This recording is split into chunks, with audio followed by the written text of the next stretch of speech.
What's good, everybody? I'm your host, Juice, and this is Cognac Conversations, where the guests are organic, the dialogue is authentic, and the drinks are simply my favorite. And I got somebody with me coming way from the sip with me. You know what I mean? The MI, cricket letter. Kid Blakk, what it do, man? How many times you rehearsed it before you see it? I ain't rehearsed it that many times. When I take these drinks, I'm going to have to say it a few times. You know what I mean? So we're going to get into it. You know what I mean? Blakk, I want to tell you I appreciate you for coming on to the show. Appreciate you too, man. One of the biggest things for me is you've been a genuine guy since I met you, man. Sure. Like straight up, you're the same guy every time. I appreciate that. And that go a long way with me, right? It's big, right? We talk on the phone, and I know you and my brother, you and T. Rogers, y'all got a relationship. He always be like, Blakk my dog, Blakk my dog. And, that's big for me because if my brother can say that, then you instantly become my dog. But at the same time, like we got our own relationship, we develop our own relationship. We had some real conversations. So it was only right that I bring you on the show. And, I want to hear the Kid Blakk story, right?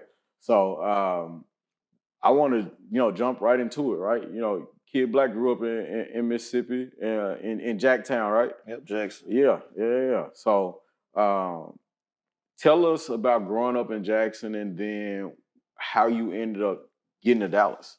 All right, so man, I born and raised in Jackson, Mississippi. I was there up until 2020. Actually, I never had plans on coming to Dallas. Okay. I never had plans on coming to Dallas. My sister actually moved here some years before I had actually came out here to visit. So one day, she had texted me and she was like, D, you need to come out here and visit. Because my family called me D. Right. So they're like, D, you need to come out here and visit.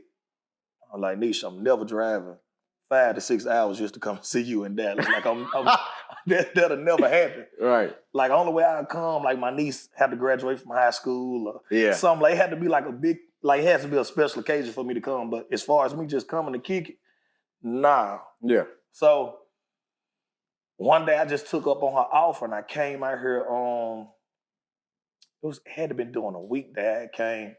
And when I came, I was just like, I'm not going back to Jackson. I called my mom. I was like, hey, Mom, I'm finna move. I'm finna go. Yeah. And my mom was like, you sure? I'm like, yeah.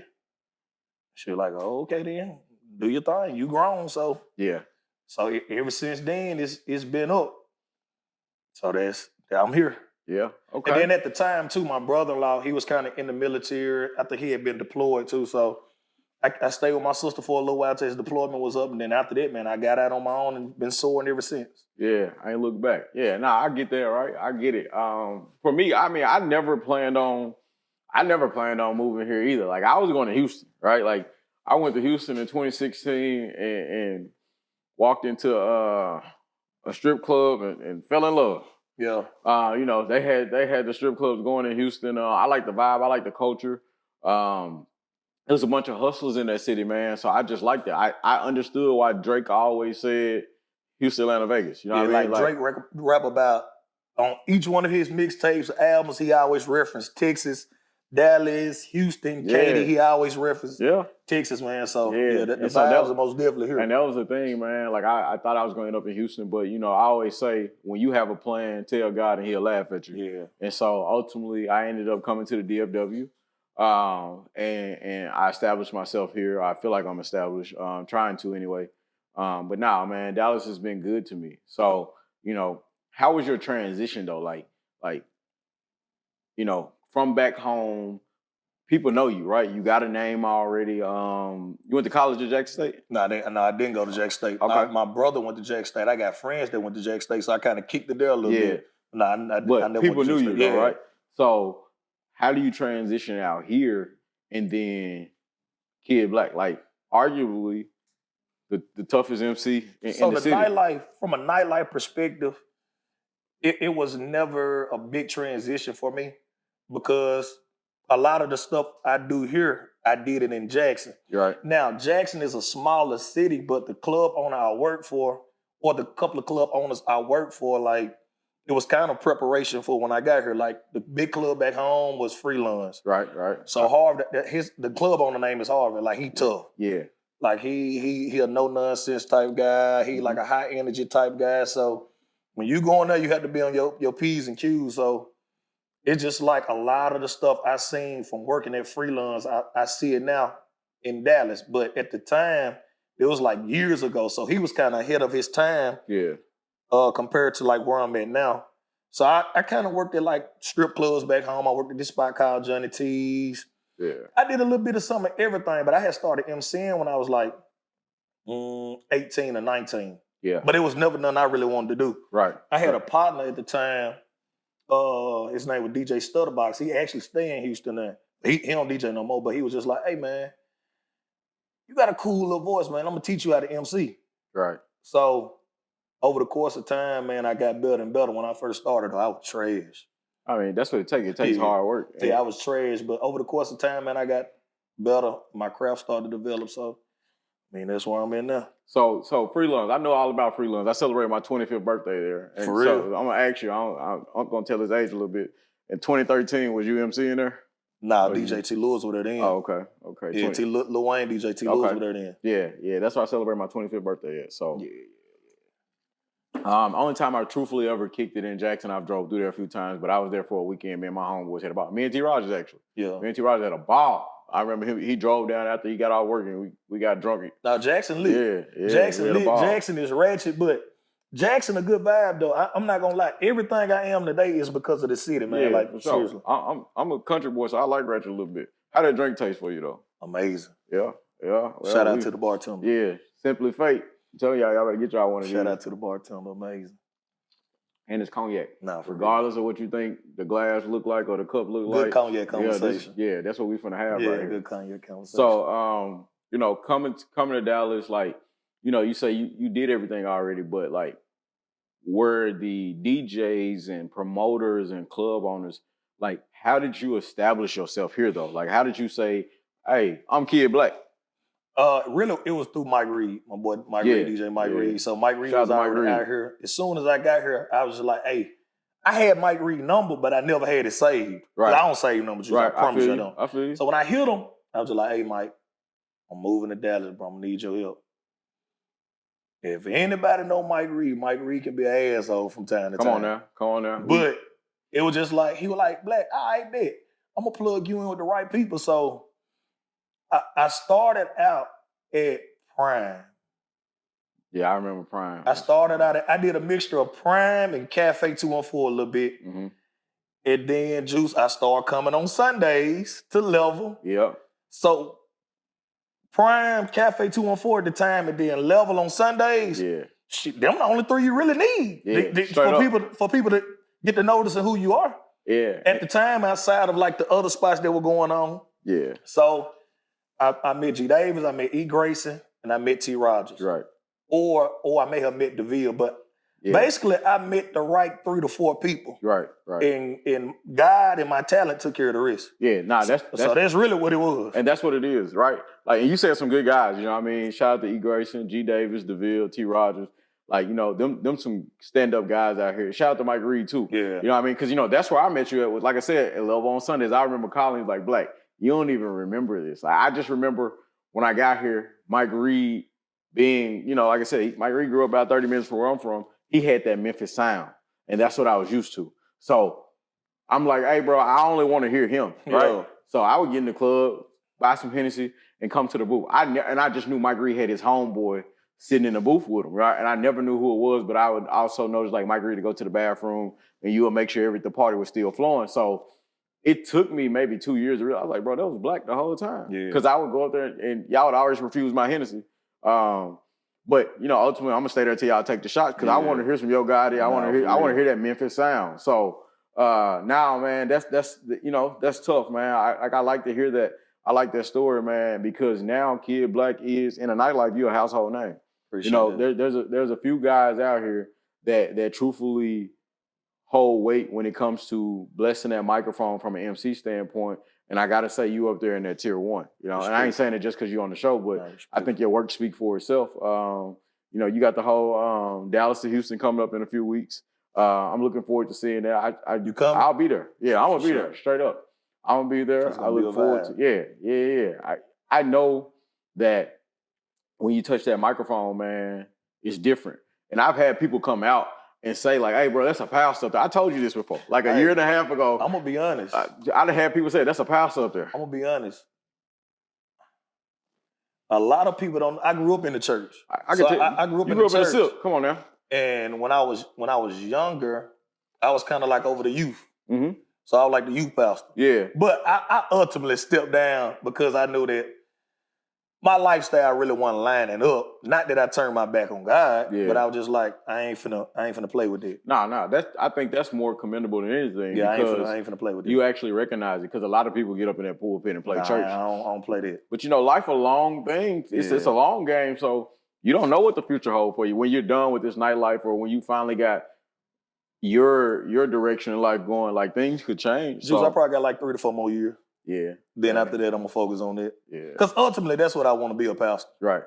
Because that's that's hard. A lot of people in my inner circle that really, really know me, you know, I talk about that more than I talk about the nightlife.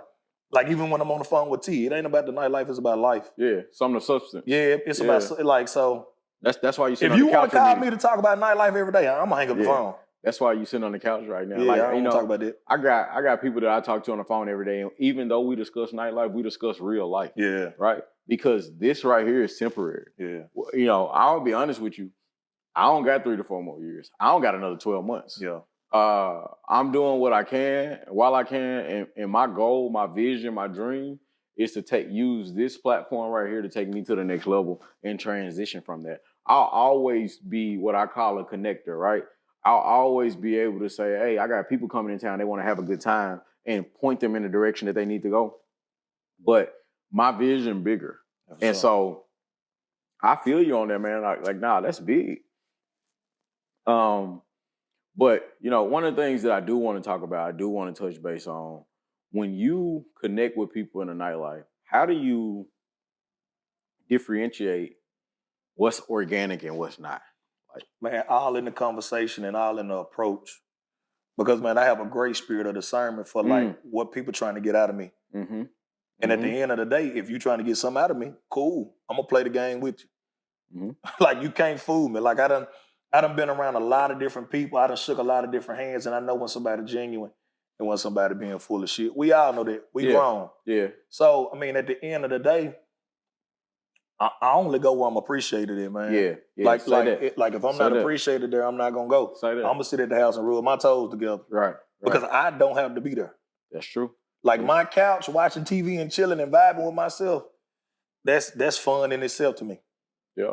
Nah, I like that. So normally, I mean, for the most part though, when I do get out, either I'm booked to be there or somebody that I really rock with tough having an event, so I'm going there to show support. Yeah. But other than that, nah, I'm not going. And I think that's big, man, because a lot of people that do work in this nightlife with us, that do come across all these spirits. You know, I have people ask me all the time, like, how do you handle it? Like, one of the things that I hear a lot is, I don't see how you go out so much. And, you know, I break it down to people is because you look at it as going out, I look at it as work, right? Like, I like to meet genuine people in the nightlife, right? I like to find out what a person's story is outside of standing in a section, or taking a shot, or putting on they best attire to be there. Like, who is that person, right? Yeah. Like, so that's big for me too. And like you said, we know when people bullshitting us, right? People tell us, you know, the sky green, and it's on us to validate that, or to even hear that and then say, okay, the sky is green. But I've met some genuine people, man. You're a genuine person. And one of the things I want to tell you that I do appreciate about you is respect big when it comes to you. Like, you're a humble dude and you're respectful. Yeah. That'll take you a long way. You know, people get in this nightlife and forget who they truthfully are. No, they lose themselves. Yeah. They lose themselves. And that's something that I see it personally more often than not. People lose themselves because they're the person that everybody see on Instagram. And they forget the person that they are when they look in the mirror. And so how do you stay? What helps you? What's something that helps you stay grounded to remember? Hey, I was Kid Blakk before I picked the microphone up. First of all, when I got here like in 2020, I didn't even have an Instagram. Like Oh. I literally just got on Instagram like 3 to 4 years ago. Bro, somebody told me that. I did not believe them. Nah, I didn't do social media at all. Somebody told me. Like I did not believe I them. never was big on social media. So like people always tell me like, Blakk, you got to do this and you got to do that and you got to do this and you got to do that, man, to get your name out there. And I'm like, I get it. Thank you. Like I'm gonna eventually get to that, but like, shit, I ain't been doing it. Like being me is what got me here. Yeah. Now, granted, when you move to a bigger city, bigger opportunities, and to bigger your brand and to bigger your name, I get the aspect. So I'm still being coached on it. But what keeps me grounded is that I never needed it to get to where I'm at. Mm-hmm. It's always been God and me Mm-hmm. and the people that's around me that hold me accountable. Mm-hmm. And the biggest thing is, man, a lot of times people get lost in the sauce of the big city or get lost in the sauce of the nightlife is they don't have genuine friends around them that's trying to go places. Hey, man, you got to have some genuine people around you. Got to. And you can't mess them people over. No, you got to. And you got to be receptive to what they telling you. Exactly. Right? Like, you got to be receptive to that person telling you, like, hey, Juice, you fucking up. Yeah. And not, oh, damn, he hating on me. Hey, Juice, I ain't gonna lie to you, man. It be nights. Well, I'd be like, bro, I was garbage. I was trash. And my partners, I come out, I be like, hey, bro, how was I last night? Like, you rocked it. Like, nah, bro, I don't feel like that. Yeah. Like the first step to accountability is always holding yourself accountable. Come on now. I'm not gonna ever go into every night and say, man, I rocked it. Now, some nights, bro, I be trash. Yeah. But now knowing that, like, when you become the man that people want to see, like you got to be consistent. So, man, that's where I'm at now, just being consistent with my crowd, bro. So, do you practice it? It's tough to practice, but because I'm an MC, but I listen to a lot of music. So when certain thoughts go to my head, when certain songs come on, I'm like, I probably can use that. Let me put that in my notes. Yeah, that's a form of practice. I may remember it. So yeah, every now and again I will, but Juice, I do it so much Wednesday through Sunday or Wednesday through Saturday. On the slower nights, that's when I use that to kind of practice. Yeah. So that's kind of like the sauce to my craft a little bit. And I got a couple DJ partners that I talk to all the time, and they say that, right? Like on them slower nights, they use those slower nights to practice, live practice. Mm-hmm. And even so, I want to tell you this, right? Some of my MC partners, bro, they look up to you. Like I'm on the phone with Cash, like, bro, I came just to hear Blakk, like to pick up something that he doing or how he transitioned his words or how smooth he sound and things like that. So I want to tell you to keep going, keep doing what you're doing. Man. That's respect. Don't ever stop being humble, dog. Like that'll take you, like you said, it's you and God, right? And long as you keep believing that God gonna lead you, He is gonna lead you. I'm fair. So now, man, that's it, bro. Like that's big. And I'm glad to see you doing your thing, man. Another thing I want to touch on, right, is I've always asked my guests when they come on this show, give us some of those principles that you live by, some of the things that help you, that guide you, that lead you to be Kid Blakk and the King, keeps you grounded, right? So give us some of those principles. And then I also want you to say, if you could look at 15-year-old Kid Blakk in the face, what would you tell him? So the answer to the first question, man, it's going to always be loyalty and faith, man. Loyal to myself, loyal to the people that's around me, man, that have helped me to get here. And, man, just believing in myself. Before I moved out here, I told myself, whether I fail or whether I succeed, I'm going to bet on myself. Because at the end of the day, when you wake up in the morning, you have to look yourself in the mirror, man, and be honest with yourself. Mm-hmm. Did you get that 1% better than you were yesterday? Okay, 1%. Yeah, you and T. Roger be on the phone for sure. 1%. We talk about that a lot. 1% better. Yeah. 1% better. It's 365 days in a year. So are you improving yourself every day? And every day you ain't gonna want to be better. Let me tell you something. Some days I wake up and I want to be on bullshit. Yep. But I just be like, is that gonna help my day? Right. Right. So man, it's really just having a balanced mind and having a balanced focus and having a balanced perception on life. Yeah. And realizing that, man, that you are, man, you are the person that controls you. That's real. So as long as I keep me under control, man, I can't worry about what life throw at me, man. It's gonna be life. That's true. Have fun with it. Live. At the end of the day, nobody's gonna be here forever. So make every moment count, whether you want it to or not. That's real. No, I appreciate that. And so, like I said to my second question, what would you tell the 15-year-old you today? Man, listen to your damn mama, bro. My mama gonna watch this, and yo, she gonna say, Man. "You need to tell that motherfucker next to you to listen." She probably gonna cuss. Excuse me. She gonna say the same thing. Listen to my mama, man. I'm gonna be honest with you. My mom and my daddy was a little different. My mama was more the disciplinarian. My daddy was more the life coach. Mm-hmm. But it's like now that I'm older, man, everything she told me was true. Mama knows. That's what they say. Everything she told me was true, man. It was just, when you 15 years old, bro, you young and mature. Yep. But 16 years later, it's just like, nah, that woman made sense. Yeah. Because I see a lot of this stuff, like the coaching that she gave me now, it's more relevant and prevalent now, and I'm using it every day in life. So it's just like, yeah, she got it. I was just too young and wet behind the ears to understand, but nah, she understood. Yeah, you know, we get to that age where we feel like we got some chest hair and Juice, I was bad as hell. Me too. Man, I was a bad ass little kid. I can tell. I was bad. Hey, listen. Like, I was real bad. Nah, I get it, man, and you know, that's real, man. My mom, bro, that's my best friend, dog. For real. It's like she my best friend, and she kept it so G with me growing up. That, like, I feel you. Like, that relates to me a bunch, because I ain't want to hear that shit sometimes. Nah. Excuse me, mama, but I know you're going to talk to me about that part. Nah. But I didn't want to hear what you had to say sometimes, but she would always say, you're going to understand one day. Nah. You're going to care about it one day. To this day, my mama called me about something. I'd be like, I don't want to hear that. Oh, yeah, I talk to my girl every day. But guess what? At the end of the day, when I get out that phone, I sit back and think about it.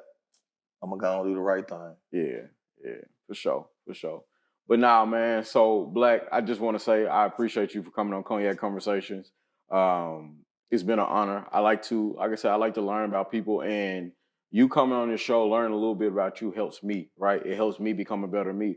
When I sit back and when I watch this, I'm going to take those things about how it's you and God, right? Yeah. Like it ain't got to be nobody else. As long as you got God and he's leading you, everything you do will be successful. Right. So, like I said, man, I just want to say that I appreciate you more than I could probably ever put in words. And, hey, bro, keep being you, and we're going to go to the top. It's love, man. Yes, sir. We're going to toast it up one more time, too, man.